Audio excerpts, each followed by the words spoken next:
সৈয়দ মুজতবা আলীর শ্রেষ্ঠ গল্পের একটি হল নেড়ে। আজকে গল্পের আসরে নেড়ে শোনার জন্য আমন্ত্রণ জানাচ্ছি। গল্প নেড়ে। পুজোর ছুটির পর কলকাতায় ফিরছিল। চাঁদপুর স্টেশনে আসবার একটু আগেই জিনিসপত্র গোছাতে লাগলাম। সঙ্গে ছিল শুধু একটি বেতের বাক্স আর শতরঞ্জি মারানো বিছানা। যাদের সচল অনেক প্রহর থাকে তাদের ট্রেন ছেড়ে জাহাজে উঠতে দেরি হয়। কাজে আমার মতো স্থাবর অস্থাবর সম্পত্তিবিহীন ব্যক্তি মাত্রই ছুটে গিয়ে জাহাজ দখল করে বসে। এ অবশ্য আমি গান্ধী ক্লাসের যাত্রীদের কথা বলছি। চাঁদপুরে গাড়ি থামল, তাড়াতাড়ি নেমে পড়ল। কুলি না ডেকে মোট গাড়ি করে ছুটে চলল। বিস্তর যুদ্ধের পর জাহাজে উঠল। ভেবেছিলাম বেশ খালি পাব, কিন্তু দেখলাম পৃথিবীতে একমাত্র হুঁশিয়ার লোক আমিই নই। অনেকে আমার ঢের আগে এসে ভালো জায়গা দখল করে বসে আছেন। আরও দেখলাম আমার অপেক্ষাও অল্প লাটবহর বিশিষ্ট বঙ্গ সন্তান আছেন। তাদের সম্পত্তির মধ্যে একখানা খবরের কাগজখানা বিছিয়ে হাতে মাথা দিয়ে শুয়ে আছেন। থাক, অনুতাপ করে লাভ নেই। বেশ কসরত করে সিঁড়ির পাশে জায়গা দখল করে বিছানা বিছিয়ে চিত হয়ে শুয়ে পড়লাম। তারপর জামার বোতাম খুলে ডান পা খানা সোজা করে বা পা তার উপর তুলে নাচাতে শুরু করে বিজয় গর্বে চারিদিকে তাকাতে লাগলাম। হঠাৎ মনে হলো মুখ তো তৈরি করা হয়নি। তাড়াতাড়ি উঠে বিছানার এক পাশে জুতা আর এক পাশে বাক্স মাথার দিকটা রেলিংয়ের সঙ্গে ঠেকিয়ে রাখল। এইবার ঠিক হলো। আর কোনো সামন্ত যাত্রী রাজা আক্রমণ করতে পারবেন না। চৌহদ্দি ঠিক করে নিশ্চিন্ত মনে শুয়ে পড়ে বিজয় করবে আবার ঠ্যাং নাচাতে শুরু করল। চারিদিকে তখন হৈ হৈ কাণ্ড, জায়গা দখল নিয়ে ঝগড়া, কুলির সঙ্গে দ্বন্দ্বযুদ্ধ, নানা প্রকারের চিৎকারের চারিদিকে তখন বেশ সরগরম। জাহাজ ছাড়ে ছাড়ে ভাবলাম যাক, একটু কবিত্ব করা যাক। অমনি হে পদ্মা আমার, তোমার আমায় দেখা। বাকিটা আর আওড়ানো হলো না। দেখি একটা ভদ্রলোক মরিয়া হয়ে সিঁড়ি দিয়ে উঠতে চেষ্টা করছেন। পেছনে তার আব্রু অবঘণ্ডিতা স্ত্রী। কিছুতেই তাল সামলে তার সঙ্গে চলতে পারছেন না। ভদ্রলোকের সেদিকে দৃষ্টি নেই। এদিকে চলার আনন্দে তিনি তখন মশগুল।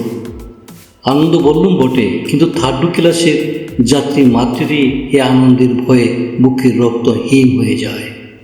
যাক, শেষ পর্যন্ত তিনি উপরে উঠলেনই। বাঙালির ধৈর্য নেই, যুদ্ধ করতে পারে না, একথা ঢা মিথ্যে।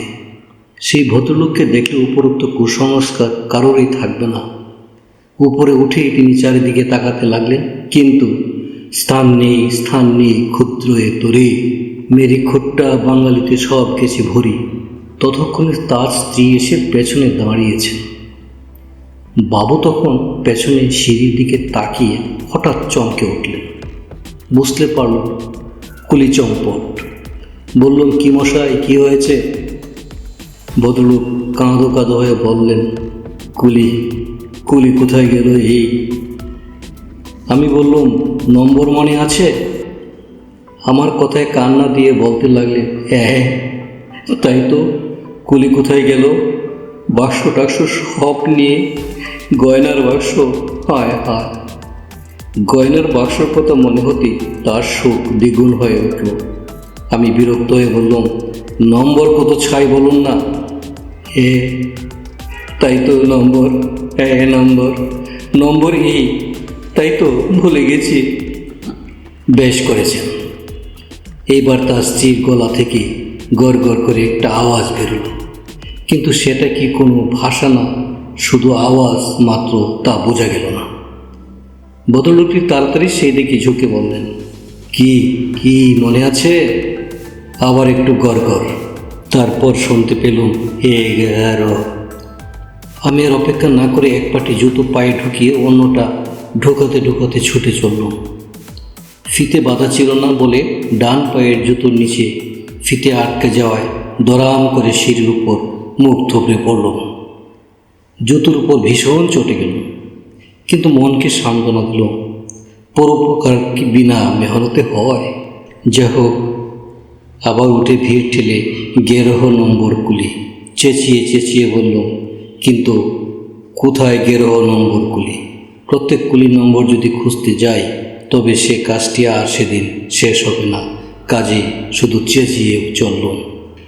নদীর পাড়ে উঠে চেঁচাতেই একটা কুলি বললে, কে বাবু, কো চিল্লাতে হও? আমি বললাম, তুমি 11 কুলি? সে বললে, হ্যাঁ, কে চাহতে হো?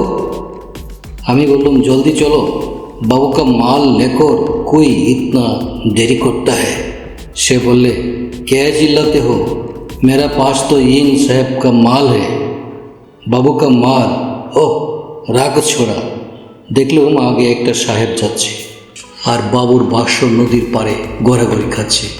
আমি বললাম, চলো মাল লেখো, জ্যাদা পয়সা দেপা। কুলি কোনো কথা না বলে চলে গেল। ভারী মুশকিলে পড়লুম, কি করা যায়? পাশে কোনো কুলিও নেই। জাহাজও তখন ছাড়বার জন্য ফুসফুস করছি। কি আর করি? নিজের বিছানার ট্রাঙ্ক ঘাড়ে ও গয়নার বাক্স হাতে করে চলল। খানিকটা যেতেই ঘাড় টনটন করতে লাগলো। মনে হলো কেন এই কুবুদ্ধি চেপেছিল। সিঁড়ির সামনে আসতেই বাবু তাড়াতাড়ি বাক্স ধরে বললেন, হা হা করেন কি? আপনি কেন কষ্ট করছেন? কুলি বেটারা, আমি এক্ষুনি স্টেশন মাস্টারের কাছে যাচ্ছি। 5 বেটারা মাল নিয়ে শেষকালে ফেলে দে। আমি এক্ষুনি যাচ্ছি বলে তখনই চুপ করে আমার বিছানায় বসে পড়লেন। আমি শুধু না না বলে দাঁড়িয়ে রইলাম। ভালো করে তাকিয়ে দেখি ততক্ষণে ভদ্রলোক তার গিন্নি সমেত আমার বিছানায় ঝাঁকিয়ে বসেছেন। আমাকে দাঁড়িয়ে থাকতে দেখে বললেন, বসুন বসুন। এই তো একটুক্ষণ থাকতে হবে, কোনো রকম চলে যাবে। বিছানার এক পাশে বসে পড়ল। বাবুটি বললেন, কোথায় যাওয়া হবে? কলকাতা। সেখানে পড়েন বুঝি? প্রশ্ন এড়াবার জন্য শুধু মাথা নাড়ল। তাতে হা না দুইই বুঝালো। বাবু বললেন, না, আমার একটি ভাইপো কলকাতায় পড়ে। ছেলে মানুষ, গেল বছর মেট্রিক পাশ করে গিয়েছে। পড়াশোনা বেশ ভালো। আপনার বাবা কি করেন? চাকরি। বেশ বেশ, আমিও চাকরি করি। মাইনে নেহাত কম, কোনো রকম কায়ে ক্লেশে চলে যায়। আমার যে ভাইপোটির কথা বললাম তার বাবা ডেপুটি ম্যাজিস্ট্রেট, 600 টাকা পায়। তার বিয়ে হয়েছে ফেনীতে, তার শ্বশুর ইত্যাদি ইত্যাদি। আচ্ছা, জ্বালায় পড়লুম, কি করা যায়?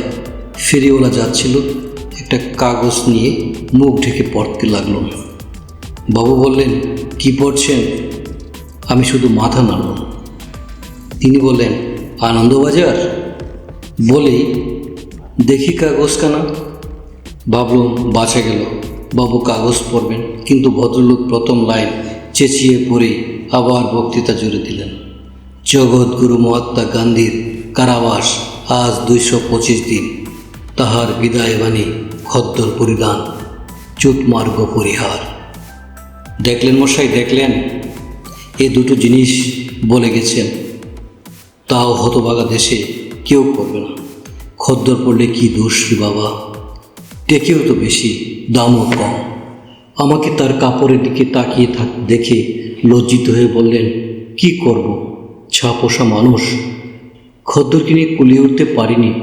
আবার অফিসের সাহেব দেখলে চটে, বেটা যেন কষায়। সে কথা যাক, কিন্তু আমি ছোঁয়াছুঁই মানিনি।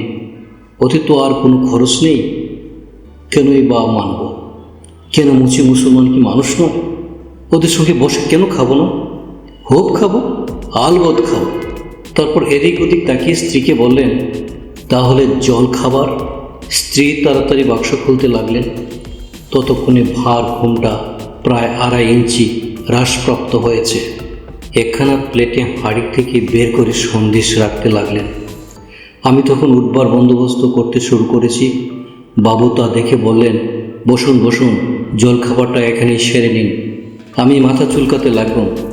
তিনি থালাখানি গিন্নির হাত থেকে কেড়ে নিয়ে আমার দিকে একটু এগিয়ে খান বলে টপ করে একটা রসগোল্লা আমার মুখে ফেললেন। আমিও আস্তে আস্তে খেতে লাগলাম। তিনি অনর্গল বকে যেতে লাগলেন।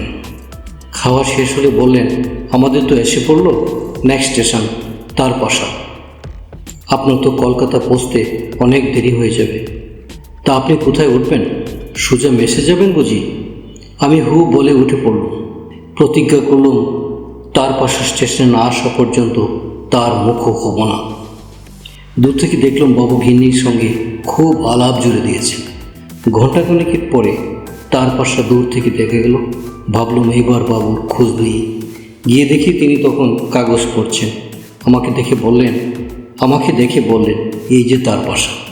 তারপর স্ত্রীর দিকে ফিরে বললেন, ও সব গুছিয়ে নাও। জাহাজ থামল। তিনি পাড়ের দিকে আধ ঘন্টা তাকিয়েছিলেন। হঠাৎ একটি লোককে দেখে যুগপৎ হাত পা নেড়ে চেঁচাতে শুরু করলেন। লোকটি কিন্তু কিছুই দেখতে পাচ্ছিল না।